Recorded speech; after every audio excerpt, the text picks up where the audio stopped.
Walder, and I'm the founder and executive director of the Daniel Jordan Fiddle Foundation.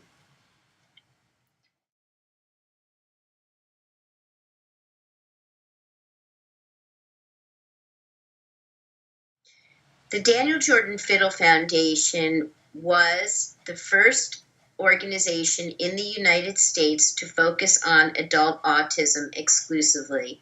And we are an all-volunteer run organization and the only one in the country that's all volunteer and focused on adult autism. And we've been doing so since 2002.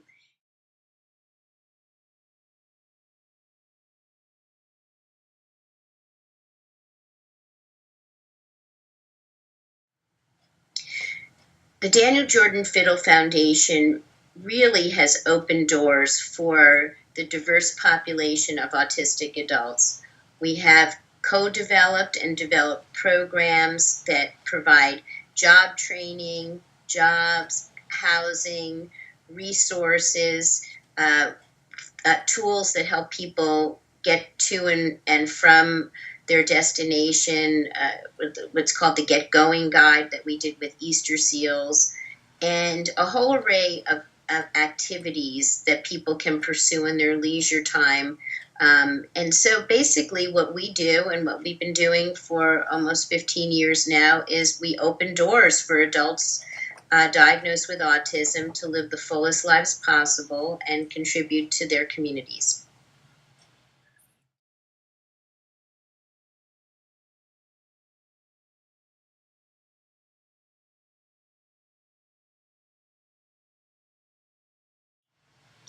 Well, when we started the organization, we really had no idea how far we would go. We really were the only ones focusing and opening up new territory, focusing on adults, because at the time, organizations were really focusing on children.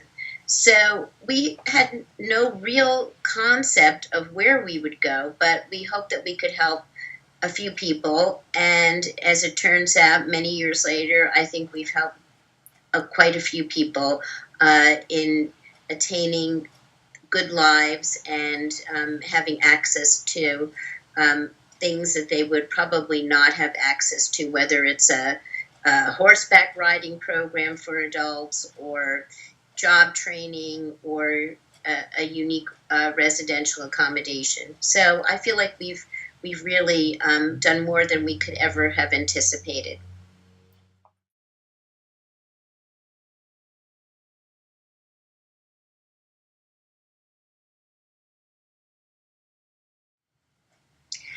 Most recently, I think what we're doing is something that I and our board are extremely proud of, and that is the establishment in 2014 up until most recently of 4 great endowment funds. One is at Yale, one is at Brown University, one is at the University of Miami, and one is at Rutgers University. And all 4 of these endowment funds are named for the Daniel Jordan Fiddle Foundation. They all focus on adult autism in different areas of adult life and adult autism, and they will continue in perpetuity. So, for generations to come, these great universities will be focusing on adult autism. So that is something that we're truly proud of.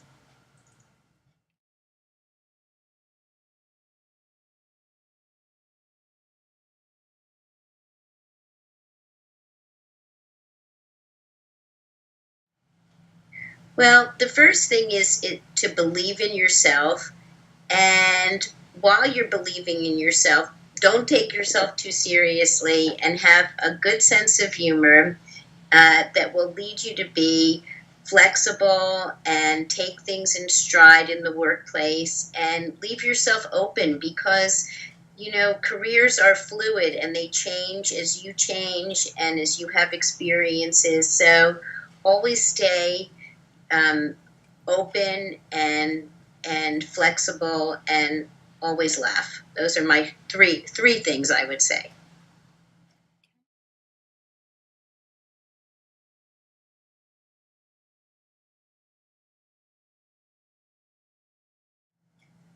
Well, I think that the most important thing in fundraising is to really define your mission. What are you fundraising for?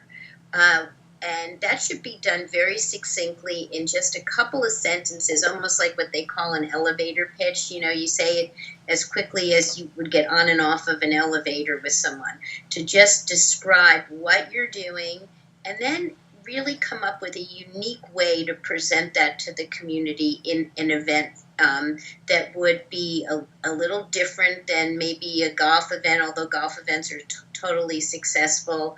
But try to come up with something that really fits your mission.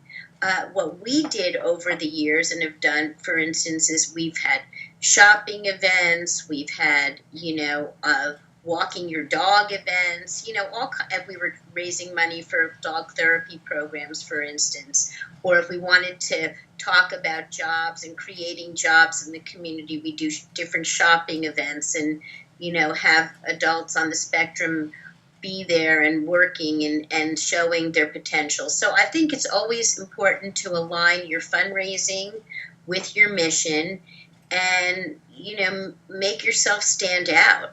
That's really important. And then the other important aspect, I think, is to be transparent to your donors.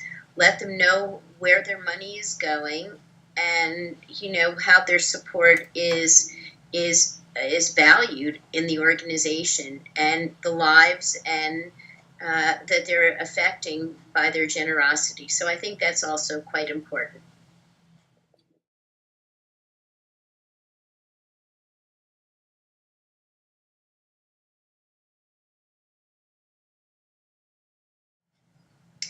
Well, I always like to write, and I probably thought I was going to be some kind of a writer, and in some ways, I am in the work that I do.